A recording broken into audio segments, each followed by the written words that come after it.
اٹک Broad cost. الصلاة والسلام على من لا نبي بعده وعلى آله وأصحابه الذين أوفوا عهده، أما بعد، أعوذ بالله من الشيطان الرجيم، بسم الله الرحمن الرحيم، الله لا إله إلا هو، وقال النبي صلى الله عليه وسلم، خيركم من تعلم القرآن وعلمه، أو كما قال عليه الصلاة والسلام، مولاي صل وسلم دائما أبدا أبدا على حبيبك خير الخلق كلهم۔ انتہائی قابل احترام سامعین کرام، اس مجلس میں اور اس جگہ پر باقاعدگی سے قرآن مجید نماز تراویح میں پڑھنے والے احباب، سنانے والے جناب برادر مکرم قاری صاحب، اور جہاں صفیں بچھانے والے تک اللہ تعالیٰ اجر و ثواب سے نواز دیتے ہیں۔ جو تھوڑا سا بھی ہیلا کرتا ہے، کوشش کرتا ہے، اللہ تعالیٰ کی رحمت اس کو اپنے گرداب میں، اپنے گھیرے میں لے لیتی ہے۔ برادر مکرم قاری صاحب سے والانہ محبت اور عقیدت ہے، اور میں خوشی سے ان کے پیچھے نماز پڑھنے کے لیے آتا تھا۔ حضرت کا حکم ہے، میری سعادت ہے اور آپ کی خوش قسمتی ہے کہ آپ کو بھی مفت میں خطیب مل جاتا ہے۔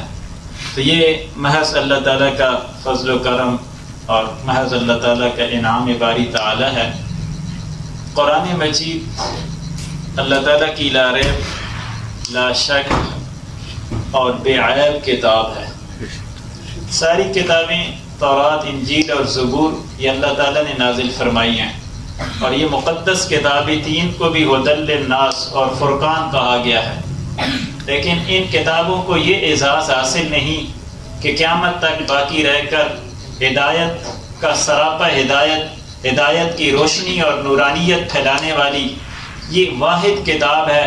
لقد جاءکم من اللہ نور و کتاب مبین، جس کتاب کو نور اور روشنی کہا گیا ہے، جس کتاب کو ہدایت کا منبع اور مرکز کہا گیا ہے، جس کتاب کو سینے سے محفوظ ہونے کے بعد، زبان سے جاری ہونے کے بعد، زبان اور دماغ کے اندر اس کے معانی اور مفاہیم اور اس کے شان نزول اور اس کے احکامات اور نواہی اور اوامر کے محفوظ ہونے تک، عمل کی زندگی میں اس کو عملی طور پہ جامہ پہنانے تک، نظام حکومت کا حصہ اور آئین کا حصہ بنانے تک، موت کی قبر کے اوپر کھڑے ہو کر سورہ بقرہ کی اوائل اور اواخر کی آیات بینات پڑھی جانے تک، اور پھر معاشر کے میدان میں پیارے پیغمبر صلی اللہ علیہ وسلم نے ارشاد فرمایا، دو چیزیں ایسی ہیں جو اللہ کے سامنے اللہ رب العزت کی عدالت میں شفاعت کریں گی، اور ان کی شفاعت قبول کی جائے گی۔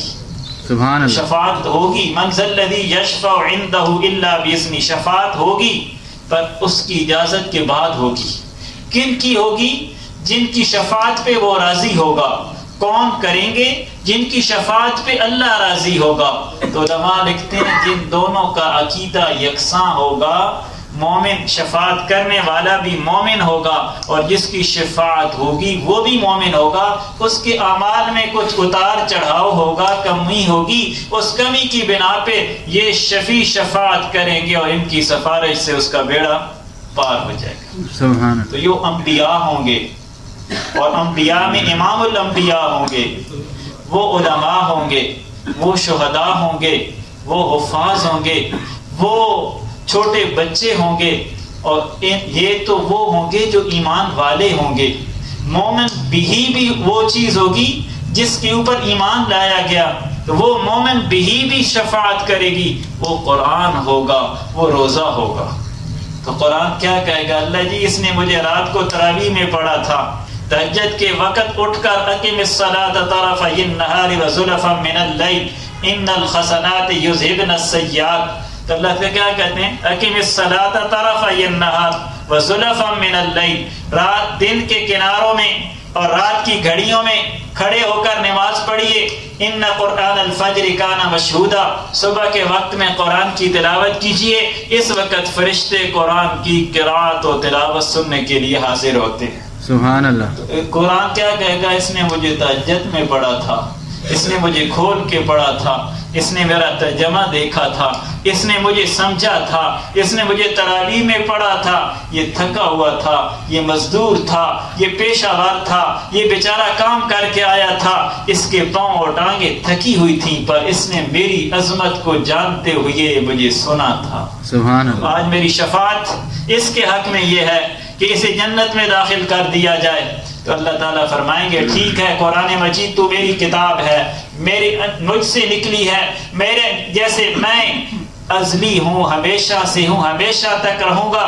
میری صفت قرآن بھی قدیم ہے، لہٰذا تیری شفاعت قبول کر کے میں نے اس کو جنت میں ڈال دیا. سبحان اللہ. وہ قرآن ہے جس کا تعلق قرآن سے جڑ گیا، نہ دنیا میں محروم ہے نہ آخرت میں محروم ہے. حدیث شریف کا مفہوم ہے جس کو قرآن کا کچھ حصہ دے دیا گیا، اس کی پسلیوں میں قرآن محفوظ ہو گیا، اور وہ احساس کمتری کا شکار ہو کے کہتا ہے یہ مجھ سے اچھے ہیں، یہ مجھ سے بالا تر ہیں، ان کے پاس بہت کچھ ہے، میرے پاس کچھ نہیں. تو اللہ کے نبی فرماتے ہیں اس نے اللہ کی دی ہوئی نعمت کی ناشکری کر دی. اللہ. تو قرآن پڑھنے والے کو کیا اللہ کہتے ہیں؟ اللہ کے نبی کیا ارشاد فرماتے ہیں؟ فرمایا خیرکم من تعلم القرآن وعلمہ، بہترین ہے تم میں سے.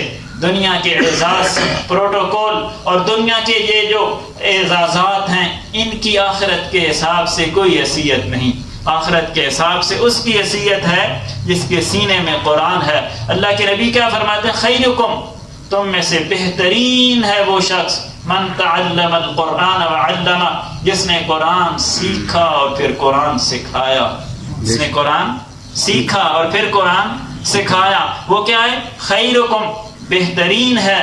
اور پھر وہ جس نے قرآن پڑھا، قرآن حفظ کیا، قرآن یاد کیا، سحری کو اٹھا، رات کو اٹھا، دن کی گھڑیوں میں اٹھ کے قرآن پڑھا. تو اللہ پاک اسے اس حافظ قرآن کو کیا اعزاز دیں گے؟ یہ حافظ قرآن ہے.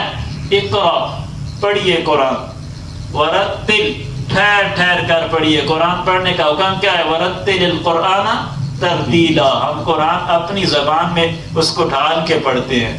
پنجابی والا پنجابی میں پڑھتا ہے، پختون قرآن کا لہجہ پختون میں بنا لیتا ہے. اور نبی کیا پیارے پیغمبر کیا کہتے ہیں؟ ورتل القرآن ترتیلا.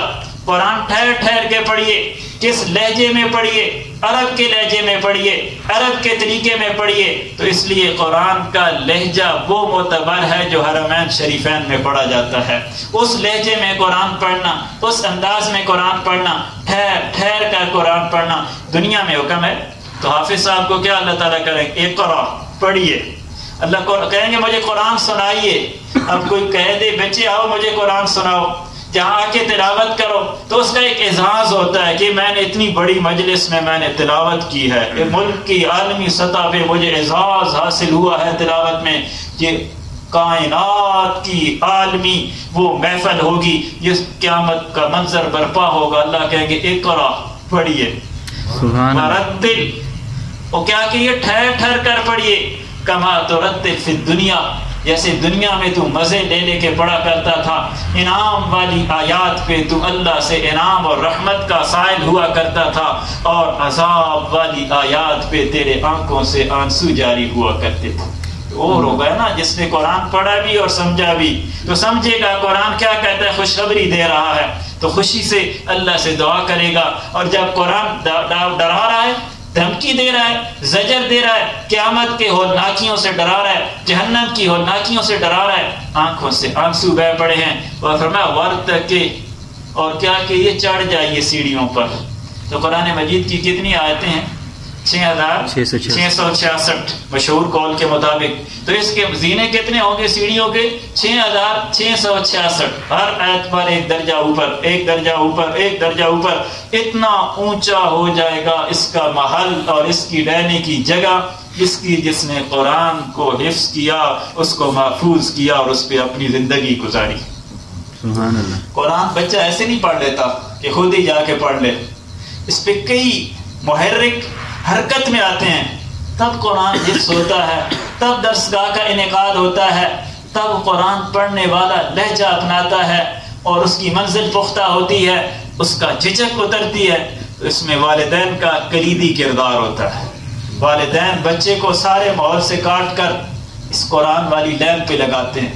بچہ سکول والا بچہ 8 بجے جاتا ہے، 8:30 جاتا ہے، مدرسے والا بچہ نماز کے پہلے یا نماز سے متصل اس کی کلاس لگ جاتی ہے، ماں وقت سے پہلے اٹھتی ہے، اپنا نماز روزہ معمولات کر کے بچے کا ناشتہ حفظ والے کا علیحدہ بنتا ہے، اس کا باپ اس کو چھوڑنے جاتا ہے یا لے جانے آ جانے کا انتظام کرتا ہے، یا فکر مند ہوتا ہے کہ میرا بچہ بر وقت پہنچے اور مدرسے میں بر وقت داخل ہو جائے۔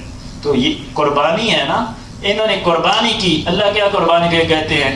ان کے والدین کو البس والدہ تاجین یوم القیامت ضوء احسن من ضوء الشمس، ان کے والدین کو ایک تاج پہنایا جائے گا، اس کی روشنی سورج کی روشنی سے زیادہ ہوگی، اور اس کو کہا کہ اگر وہ سورج تمہارے گھروں میں اتر آئے تو کس قدر روشنی پھیل جائے گی۔ فرمایا یہ والدین کو جنہوں نے بچے کو حفظ کے لیے بھیجا اور حفظ کیا، اس کے والدین کو اعزاز دیا جائے گا۔ تو پوچھیں گے، منظر لگا ہوا ہوگا میدان معاشر کا اور ان کا تاج چمک رہا ہوگا، یہ کون لوگ جا رہے ہیں؟ انبیاء ہوں گے، آپس میں تبصرہ ہوگا، یہ انبیاء ہوں گے، کہا اولیاء ہوں گے، انہوں نے کہا یہ شہداء ہوں گے۔ کوئی کہے گا، پوچھنے والوں سے پوچھا جائے گا یہ کون ہے؟ یہ وہ ہیں جنہوں نے اپنے بچوں کو قرآن پڑھایا تھا، حفظ کروایا تھا۔ اللہ نے ان کا اکرام اور اعزاز یہ کیا ہے کہ ان کے سروں پر تاج سجا دیا ہے۔ سبحان اللہ۔ یہ بچے قرآن جو مدرسے میں پڑھتے ہیں نا، ان کے پیچھے مخیر حضرات کا بھی بڑا تعاون ہوتا ہے، جو مال خرچ کرنے والے مخیر حضرات، پیسہ لگانے والے، وہ بہت سارے۔ اب ہمارا کراچی سب سے یہ معیشت کے اعتبار سے پاکستان کی ریڑھ کی ہڈی حیثیت رکھتا ہے، اور اس وقت کراچی سارے مدارس کو چلا رہا ہے۔ رمضان میں سارے مدارس کے سفیر کراچی میں ہوتے ہیں، اور وہ پورے سال کا خرچہ تقریباً مدارس بڑے بڑے جو ہے وہاں سے وہ ان کو مل جاتا ہے، اور پورا سال اعتبار سے وہ کام کرتے ہیں۔ کیا کراچی اتنا بڑا خرچ کرنے کے باوجود اس کا لیول معیار معیشت نیچے گری ہے؟ نہیں، اس کی معیشت ترقی کر رہی ہے، بڑھ رہی ہے۔ خرچ کرنے سے اللہ بڑھاتے ہیں، اور ان کو بھی اللہ اعزاز دیں گے جنہوں نے خرچ کیا تھا، جنہوں نے ان کی ضروریات کا خیال کیا تھا، ان کے ساتھ تعاون کیا تھا، اللہ تعالیٰ ان کی ذات کو بھی نوازیں گے۔ تو میرے دوستوں اور بزرگوں، قرآن مجید ایسی کتاب ہے جس سے صرف ہم رمضان میں عشق اور محبت کرتے ہیں، رمضان میں تلاوت کرتے ہیں، ہمارے گھروں میں رمضان میں قرآن پڑھا جاتا ہے، تراویح میں شوق اور ولولہ بڑھ جاتا ہے، مسجدیں بھر جاتی ہیں۔ قرآن کا اور رمضان سے گہرا تعلق ہے، اجر بڑھ جاتا ہے، پر یہ قرآن نہیں کہتا کہ مجھے موسمی کتاب بنا لو، سیزن والی کتاب بنا لو۔ جیسے سیزن آتا ہے ہر سبزی کا، ہر چیز کا، تو وہ بازار میں سج جاتی ہے۔ کینو مالٹے کا سیزن آتا ہے تو ریڑیاں بھر جاتی ہیں، خربوزے کا سیزن آتا ہے تو ریڑیاں بھر جاتی ہیں۔ نہیں، قرآن کہتا ہے مجھے ہر موسم اور سیزن کی کتاب بناؤ، میرے محفل کو اور اپنی محافل کو اور اپنے سینوں کو، اپنے مساجد کو، اپنی خانقاہوں کو ہر وقت قرآن کی تلاوت سے سجائے رکھو۔ وَإِذَا تُلِيَتْ عَلَيْهِمْ آيَاتُهُ زَادَتْهُمْ ایمانا۔ صحابہ کی تعریف کی گئی، جب ان پہ قرآن پڑھا جاتا تھا ان کے ایمان بڑھ جاتے تھے۔ تو ایمان کیسے بڑھتے ہیں؟ قرآن پڑھنے سے بڑھتے ہیں۔ ہم بھی قرآن پڑھیں گے، سمجھیں گے، تلاوت کریں گے، سنیں گے، درس سنیں گے، تو پھر کیا ہوگا؟ ہمارا ایمان جوش میں آ جائے گا۔ اب ایمان جوش میں ہے نا، بڑا ہوا ہے۔ غیر رمضان میں یہی ایمان دب جاتا ہے، کیوں؟ قرآن سے تعلق ٹوٹ جاتا ہے، کمزور ہو جاتا ہے۔ تعلق جب کمزور ہوتا ہے تو ایمان بھی دب جاتا ہے، وہ نماز کے لیے نہیں اٹھاتا، وہ نوافل 2 نفل پڑھنے کے لیے قائم کھڑا نہیں کرتا۔ ایمان مضبوط ہو جاتا ہے، وہ ننگی جسم پر بھی تلوار کے زخم، گولی کے زخم کھانے کے لیے سینہ تان لیتا ہے۔ کیوں؟ اسے قرآن نے کہا ہے وَلَا تَقُولُوا لِمَن يُقْتَلُ فِي سَبِيلِ اللَّهِ أَمْوَاتٌ، جو اللہ کے راستے میں اپنی جان کے نذرانے پیش کر دے دین کی سربلندی کے لیے۔ ہم دیکھتے ہیں نا، جانوں کے نذرانے پیش کیے جا رہے ہیں، فلسطین میں دیکھ لیجئے، دوسرے ممالک میں دیکھ لیجئے، وہ کیوں جانوں کے نذرانے پیش کرتے ہیں؟ اپنی جان ہتھیلی پہ کیوں رکھ دیتے ہیں؟ ان کا ایمان قرآن پہ ہے۔ کہ ہم قرآن کے بقا کے لیے، اسلام کے بقا کے لیے جان کا نذرانہ پیش کریں گے؟ اللہ کیا کہتے ہیں؟ وَلَا تَقُولُوا لِمَنْ يُقْتَلُ فِي سَبِيلِ اللَّهِ أَمْوَاتٌ بَلْ أَحْيَاءٌ وَلَكِنْ لَا تَشْعُرُونَ، بلکہ وہ ان کو ایسی ازلی ابدی زندگی دے دی گئی، اس زندگی کا تمہیں شعور ہی نہیں۔ تو دنیا جنت میں جانے کے بعد دنیا میں آنے کی کوئی تمنا نہیں کرے گا۔ اب وہ کافر کرے گا جو عذاب میں ہوگا، تو وہ کہے گا یا اللہ مجھے تھوڑا سا پیچھے لَئِنْ أَخَّرْتَنِي إِلَىٰ أَجَلٍ قَرِيبٍ فَأَصَّدَّقَ وَأَكُن مِّنَ الصَّالِحِينَ، تھوڑا مجھے پیچھے بھیجیے، میں بڑا صدقہ کروں گا، بڑے نیک عمل کر کے آؤں گا۔ جی اچھے محل میں چلا جائے، اچھے مکان مل جائے، اچھی پوسٹ مل جائے، تو پچھلی پوسٹ میں آنے کی کوئی تمنا کرتا ہے؟ نہیں، کہتا آگے جاؤں۔ تو جنت میں تو ہر قسم کا انعام ہے، اعزاز ہے، اکرام ہے۔ دنیا میں تو پریشانیاں ہیں، گھبراہٹیں ہیں، تکلیفیں ہیں، آئے روز پریشانیاں بڑھتی جا رہی ہیں، کوئی آنے کی تمنا نہیں کرے گا۔ پر ایک شہید ایسا ہوگا جو اللہ تعالیٰ سے کہے گا میرا جی چاہتا ہے کہ میں واپس چلا جاؤں، اور پھر تیرے راستے میں اپنی جان کٹوا دوں، گردن کٹوا دوں، اور پھر مجھے جو مزہ آیا تھا نا اس شہادت کے وقت، وہ مزہ جو شہادت میں ہے تیری جنت کی بہاروں میں نہیں، تو وہ مزہ مجھے جہاں جنت میں نہیں آ رہا، وہ لطف جب روح نکلتی ہے نا بندے کی، جتنا گناہگار ہوتا ہے، کافر ہوتا ہے، اس کی روح اتنی تیزی سے کھینچ لی جاتی ہے۔ حدیث شریف میں آتا ہے اس کی روح پاؤں سے نکال دی جاتی ہے، تڑپتا ہے، پھر آگے آگے آگے آگے ایسے نکلتی ہے جیسے ململ کا کپڑا خاردار چاڑی پہ ڈال دو اور کھینچ دو تو پاس پاس ہو جاتا ہے۔ تو یہ کافر، منافق، مشرک، بے دین، زندیق، اس کو ایسے تکلیف ہوتی ہے۔ مومن کو تھوڑی تکلیف ہوتی ہے ان کے مقابلے میں، پھر مومن جتنا متقی ہوگا اس کو اتنی تکلیف کم ہوگی۔ شہید کو سب سے کم تکلیف ہوتی ہے، کانٹا چبھنے سے جتنی تکلیف ہوتی ہے روح نکلنے سے اتنی ہوتی ہے۔ اور شہادت کتنا بڑا مرتبہ ہے۔